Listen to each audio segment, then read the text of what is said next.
বিলাসীপাড়ার সমূহ পশ্চিম সমষ্টির ভোটাররা আপনারা ডিসিশন নিয়েছিলেন যে কংগ্রেস যদি না জিতে, যেই আলী আকবর মিয়া এই সমষ্টির কিছু গাঁও অঞ্চল বিটিসিতে বিক্রি করেছিল পয়সার জন্য, 33টা গাঁও বিক্রি করেছিল বিলাসীপাড়া পশ্চিম সমষ্টির, যারা আজকে বিটিসিতে চলে গিয়েছে, সেই গাঁওগুলো ছিল সংখ্যালঘু অধ্যুষিত গাঁও।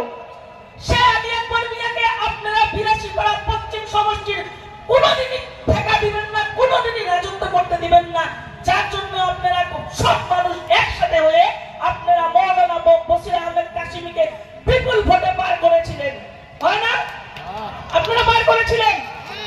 আজকে দেখেন বারবার নির্দলীয় খেলে, বারবার পার্টি বদলায়, স্বামী রাইজের দল বলতো কখনো কংগ্রেসের কোনো অনুশাসন নাই, বারবার কংগ্রেস দলের সেই ভণ্ড নেতাকে আধিপত্য দেন, আবার সেই ভণ্ড নেতা এখন নারায়ণগঞ্জ ব্লক কংগ্রেসে প্রচার চালাচ্ছে। যেই ব্যক্তিকে আপনারা বারবার উৎখাত করছেন, বারবার যে দলের থেকে এসে উৎখাত করছেন, সেই মানুষকে কি আপনারা ঠেকা দিবেন পরবর্তী এই সমষ্টি? নিশ্চয়ই দিবেন না।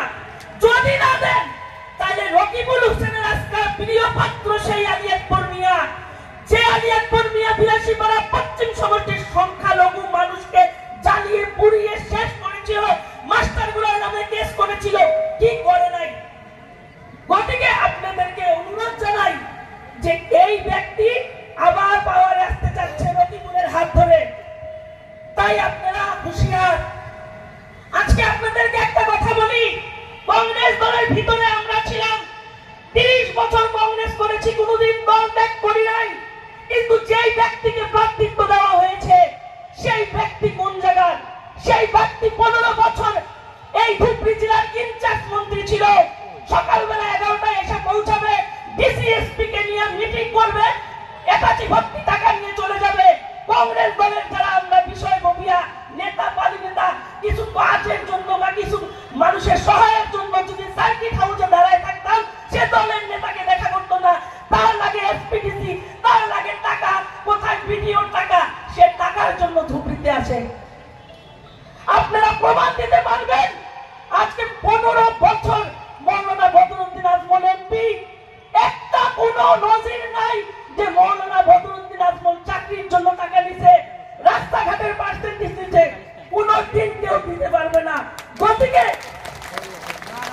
গতিকে এই নেতা একজন আলেম মানুষ, বয়স অনেক হয়েছে, আপনাদের কাছে অনুরোধ করি, রকিবুল হোসেনের মতন একটা গন্ডার, একজন চচ্চর, একজন ডাকাইতের সাথে মৌলানা বদরুদ্দিন আজমলকে আপনারা তুলনা করবেন না। কংগ্রেস করছি, কংগ্রেস দল ভালোবাসি, রাহুল গান্ধীকে ভালোবাসি, সত্য কথা বলছি আপনাদেরকে।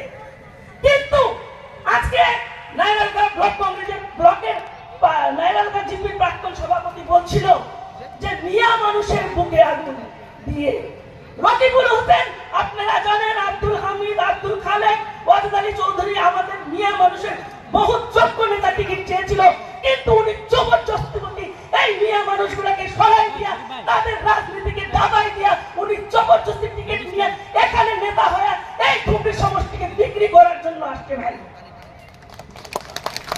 পূর্ববর্তী নওগাঁয়ের একজন ভাই বলল যে নওগাঁয় তো অনেক মাইনরিটি মানুষ, তুমি নওগাঁয়ে কেন খেললে না? আপনারা জানেন যে রাহুল গান্ধী যখন আসছিল পদযাত্রা করতে, তখন রকিবুল হোসেনকে কংগ্রেসি মানুষরা গো ব্যাক দিছিল। রাহুল গান্ধীর পদযাত্রার সময় বলছিল রকিবুল হোসেন গো ব্যাক, তেও জ্বালানি নচলিব, কারণ নওগাঁয়ে তিনি জ্বালায়া শেষ করছে। 5 বারের মই বিধায়ক, মই হেভিওয়েট নেতা, 5 বারে তুমি বিধায়ক, তুমি কয়টা হসপিটাল বানাইছো দেখাও সারা আসামে। তোমার সরকার ছিল, তুমি এখন চলে যায় তুমি বলো মাটির পাট্টা দিবা। তোমার কোন সরকার আছে রকিবুল হোসেন তুমি মাটির পাট্টা দিবা? যখন তোমার সরকার ছিল 15 বছর, তখন তুমি মাটির পাট্টা দিতে পারো নাই? তখন তুমি জানো না যে বিজেপি সরকার আসলে এই মুসলমান মানুষগুলোর এনআরসির নামে হারাশাস্তি হবে, লাখ লাখ মা বোনেরা হাঁস মুরগি বিক্রি করে জোরহাট নওগাঁয়ে যাইতে লাগবে। আজকে কখনই যদি এনআরসি করতো, আমাদের মানুষ এত হারাশাস্তি হতে পারতো না। আজকে যেখানে 13.5 লাখ আমাদের মিয়া মানুষ, সেই মিয়া মানুষকে উৎখাত করে আব্দুল খালেক মানুষকে উদ্ধার করে সে টিকিট নিয়ে চলে